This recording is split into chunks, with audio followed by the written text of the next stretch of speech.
Прилично бедно делува списокот, освен што нема ни една жена поддржувач на амбасадорот бели, тоа се практично луѓе од два факултети во Скопје, каде што е повторно велам сконцентрирано полициското, удборското јадро на СДСМ и на Фондацијата Сорос во Македонија, која што е главната структура која што практично ја презема најголемата опозицијска партија во земјава и невладиниот сектор во целост.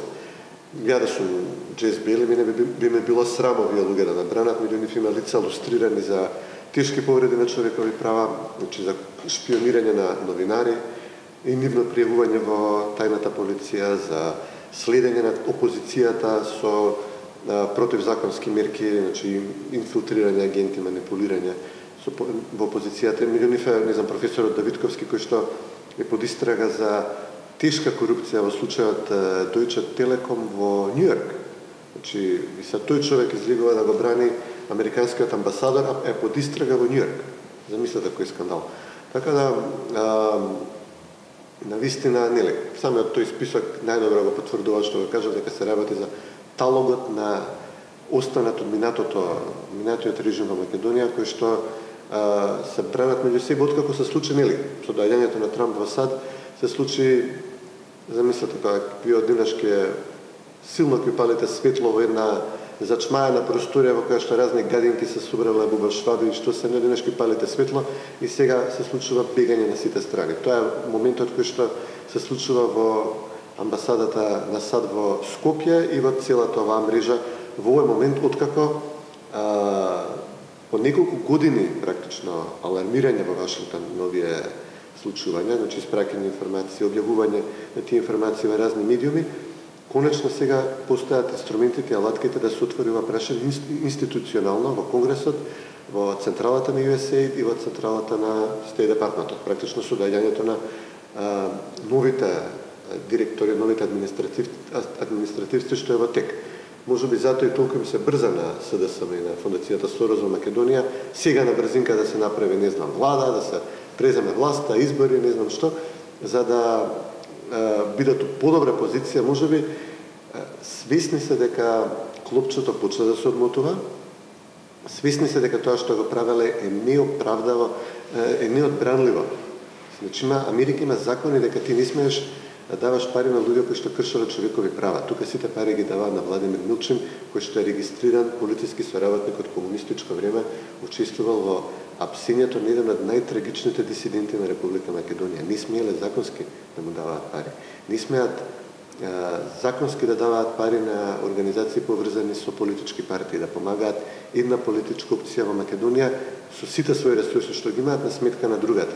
Тоа ги темелно ги нарушува односите меѓу Македонија и САД, кога вие имате ситуација кога најголемото политичкото мнозинство во Македонија, САД веќе не ги доживува како фер, коректен партнер, тука ги доживува како партиски приврзок, нели, амбасадорот тука го доживува како лидер на опозицијата. Тоа е систематско нарушување на односите меѓу Македонија и САД.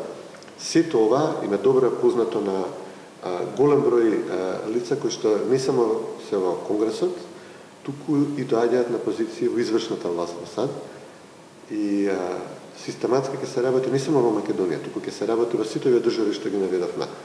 Од соседството Грција, Албанија, Романија, Србија, Унгарија навистина беше под притисок, Полска беше под тежок притисок, сам се уште има обиди тамо да се организираат протести идентични на тие во Македонија. Значи, целиот тој регион во State Department се обсервира од една позиција и ќе биде обсервиран како пакет. И ова ќе биде заеднички проблем регионален, не само за Македонија. Че ние сме мала земја, можеби нема се занимаваат со нас лично во State Department. Но свесни се дека имаат регионален проблем во кој што администрацијата на Обама е злоупотребувала својата позиција да сврти надворешната политика кон поддршка на левичарските партии во сите овие држави, а на штета на конзервативните опции. Наместо да биде наблюдувач, коректен брокер кога треба, нели, посредник, но нели неутрален, ти отворено се ставија на страната на една политичка опција. И затоа во Вашингтон се информирани, од сите страни слушаат, дури, нели, може смешно, но гледаме дека некои земји од соседството се инспирираат од тоа што се почна да се случува кај нас, од реакцијата на конгресмениве на сенаторот Майк Ли, исто така да не забораваме. Гледаме дека има повици во Албанија, упатени кон амбасадорот. Можеме да очекуваме систематско преиспитување на тоа што амбасадорите испратени од Обама во Унгарија, во Романија, во сите овие држави правела и силна активност да се неутрализираат штетите кои што ги предизвика.